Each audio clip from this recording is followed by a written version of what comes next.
कर रहे हैं एक मशीन अकाउंट जिसमें हमने एक से ज़्यादा मशीन्स क्वेश्चन में ली हैं. As you can see, we have purchased 3 machines and 1 machine we have sold. What I would suggest is कि आप यहीं पर machines का नंबर दे दीजिए क्वेश्चन में. Obviously 1, 2, 3 करके दे दीजिए. आप क्या करें, इन्हीं नंबर्स को आप आंसर में यूज करें. 1, 4, 17 को आपने पहली मशीन खरीदी. To bank first machine. How much you bought it for? 1. फिर 31, 12, 17. उससे पहले कोई इवेंट नहीं है तो आप डेप्रीसिएशन लगाइए और बैलेंस शीट निकालिए. 1 लाख की मशीन है, 10% डेप्रीसिएशन लगती है और कितने महीने की लगती है? 9 मंथ्स. 9 मंथ्स की क्यों लगती है जस्सी? अप्रैल में निकलना चाहिए. अप्रैल से लिया ना. बस बिल्कुल ठीक है. By balance CD 92,500. इस अकाउंट को हम यहाँ बंद कर देंगे टोटल करके. फिर 1/1/18 टू बैलेंस बीडी 92,500. ये फर्स्ट है, साथ साथ लिखते रहेंगे हर जगह. फिर इस ईयर में आपने एक और मशीन खरीदी. टू बैंक करेंगे, क्या नाम लिख देंगे उसके आगे? सेकेंड. कितने की खरीदी? 50,000. 31, 12, 18 by depreciation first and second.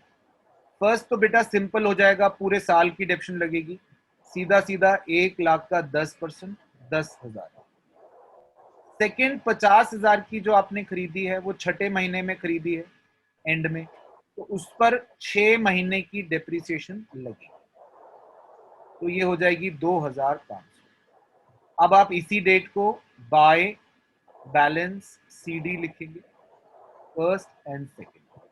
92,500 minus 10,000 82,500. 50,000 minus 2,500 47,500.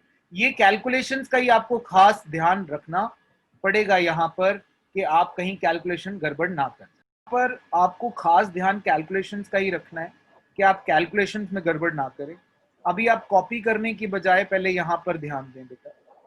1/1/19 to balance BD first and second. First हमारे पास बच गई है 82,500 की और सेकेंड बची है 47,500. अब 30/9/19 आप डेप्रीसिएशन लगाएंगे फर्स्ट पर. 1 lakh into 10% into 9/12 7,500. By bank first machine 54,000. तो मैं पहली मशीन का बुक वैल्यू निकालूं. डेबिट बैलेंस इज 82,500 जिसमें से डेप्रीसिएशन होता है 7,500, तो ये बचता है 75,000. तो 75. Second is profit oblique loss sale value, that is 54,000 minus 75,000 is the book value, तो ये आपके पास बचता है 21,000. That is the loss. यहाँ पर आप लिख देंगे bye P&L loss. Don't forget आपने इस डेट को एक मशीनरी खरीदी भी, तो नेवर माइंड 30/9/19 आपने बेचने के बाद तसल्ली से क्लियर माइंडेडली आपने थर्ड मशीन खरीद ली 40,000. अब इस साल को जब आप क्लोज करेंगे तो क्लोज करते वक्त बेटा मुश्किल नहीं है, इट बिकम्स मेसी, क्योंकि बहुत सारी चीजें हो जाती हैं तो आपके लिए मेस हो जाता है. आप एक एक करके क्लियर रखिए. बी क्लियर हेडेड, बी काम एंड डू द क्वेश्चन. आप अपने दिमाग में मेस कहीं कर गए फिर आप इसको सॉल्व नहीं कर पाएंगे.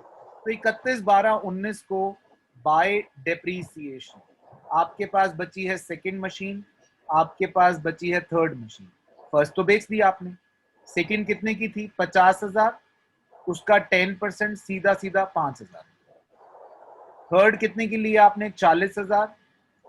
10% मगर 3 महीने की डेप्रीसिएशन, क्योंकि ये ली आपने 30 में को, ये डेटे अगर आप गड़बड़ कर गए तो आप समझो गए वहां पर, तो वहां पर हमारी स्टोरी खत्म हो जाएगी। Don't do that. अब बाय बैलेंस सीधी second and third, 47,500 minus 5,000, 42,500, 40,000 minus 1,000, 39,000। 1 को 1 से, 2 को 2 से, 3 को 3 से आपने ये कंपैरिजन करना है। आपने इसको इस तरह से मैनेज करना है कि आप कंफ्यूज ना